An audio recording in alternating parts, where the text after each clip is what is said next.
violence and other kind of violence. Get away! I could be at work, in school, in my car, I can still get shot by the police. I can get shot anywhere. So it is what it is.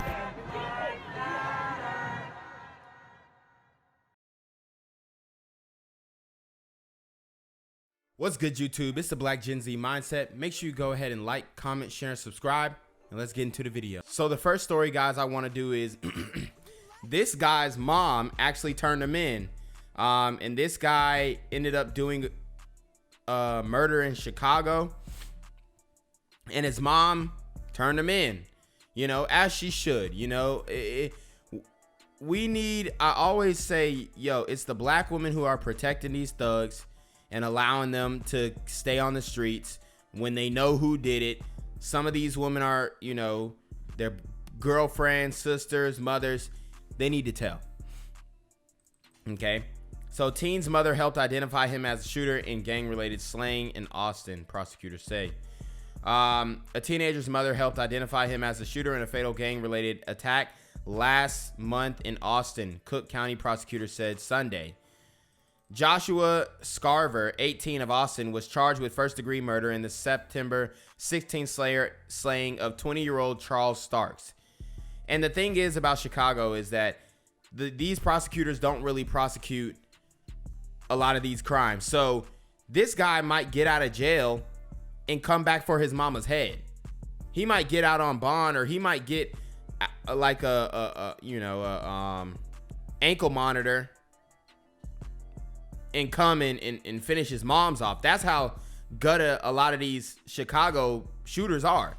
Scarver's mother acknowledged in a videotaped statement that she personally saw her son fire multiple gunshots during the attack in the 600 block of North Central Avenue, prosecutors said. Scarver, who was just 17 at the time, was held without bail. If convicted, he faces a possible life sentence.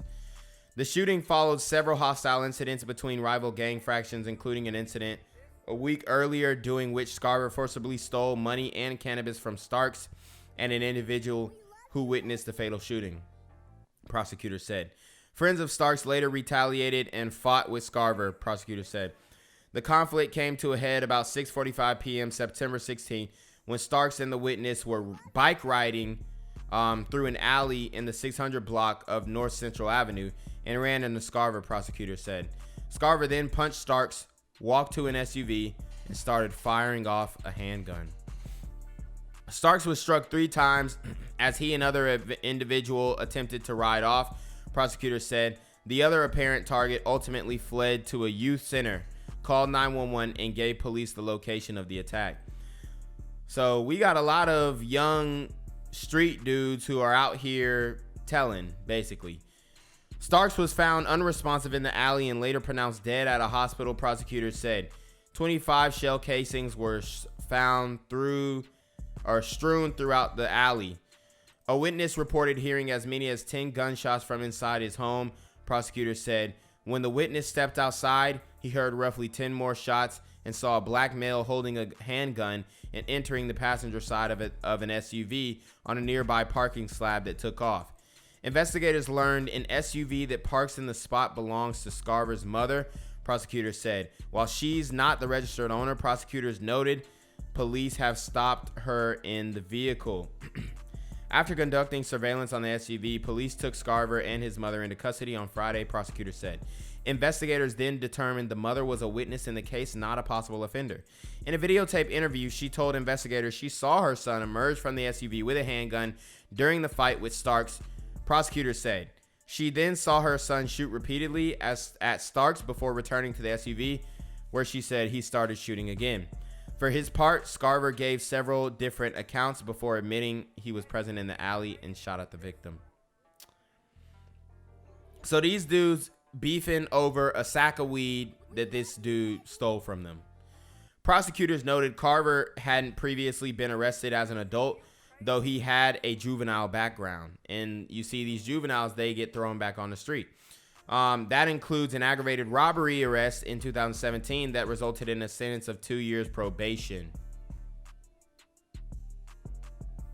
That's a failure of the system. Scarver's public defender described him as a high school student who's active in his church community and who recently started working as a package handler. Citing the wealth of evidence, including his mother's statement, Judge Susan Ortiz ordered Scarver held without bail. There'd be no better person to be familiar with Mr. Scarver's identity than his mother. Though Ortiz barred Scarver from having any contact with witnesses, she said that order could be readdressed if he needs to speak to his mother. So hopefully he doesn't feel any type of animosity toward his mother, but you know how these dudes be. You know what I mean? They say no snitching, and sometimes they mean it. So 6, a long-running crime prevention strategy that's used in a couple of East Bay cities, maybe heading to San Francisco. It involves cash incentives for not committing crimes. Crime Force Tik Tok talked with. Look, so they're trying to pay off criminals to not commit crimes so that they can commit more crimes. The executive director of the organization behind that initiative. San Francisco's Dreamkeeper Fellowship has been described as giving someone money to not shoot people. How would you answer someone who sees this program in those terms? So they're saying pay the gang members so they don't shoot up the San Francisco Bay. Okay? That's all they're saying. You know what I mean? It's crazy that we've gotten to this point, but this is what happens when you defund your police and you have all this type of police bashing, and you don't hold these young black men accountable for doing these shootings. Yeah. And carjackings. So paying criminals not to shoot is a catchy headline, but it's a extraordinarily inaccurate description of the initiative. The Dreamkeeper initiative is part of Mayor London Breed's $60 million in. Wow, $60 million to pay gang members. Who would have thought would have been behind it? A sister. And see, this is what I be talking about. See, black women talk about we're the least protected, we're this, we're that, and y'all over here paying gang members. Investment in San Francisco's Black and African American community that will also provide resources for, among other things, youth development, education, workforce training, and guaranteed income. Resources aimed at reducing violent crime in the city, says the executive director of the National Institute of Criminal Justice Reform, David Mohammed, who explains how it works. It's an incentive for achieving milestones. So, for instance, what we are proposing at the moment. So negotiating with terrorists. Got it. Is that people involved in the program would receive a $300 a month guaranteed income stipend as a part of the city's larger guaranteed income program. But then in addition to that, they would be eligible for receiving up to $200 additionally a month. So a rather modest monthly stipend for achieving certain outcomes. $50 a month for staying in constant engagement with your life coach. $50 a month for staying in compliance with your probation, or $50 for getting a new job. Small financial incentives that could add up at most to $200 a month. He says there are successful examples of What? What is this man talking about? similar crime-reducing initiatives in a pair of cities right across the bay. In Richmond, they have had an Operation Peacemaker Fellowship that saw a 70% reduction in shootings and homicides over the course of several years. In Oakland. So they're brokering with the OGs, the OG gang members, to break them off so that they can tell these little dudes to chill out. With the implementation of intensive life coaching as a part of the gun violence reduction strategy, we saw 6 consecutive years of declines in shootings and homicides. Mohammed says that small financial incentive is. How about you just arrest these dudes and keep them in jail instead of letting them out for COVID release? A bargain in comparison to the cost to Bay Area taxpayers after an injury shooting occurs. The return on that investment primarily is the saving of life, but also you have a gigantic fiscal return on investment that pales in comparison to a small financial stipend.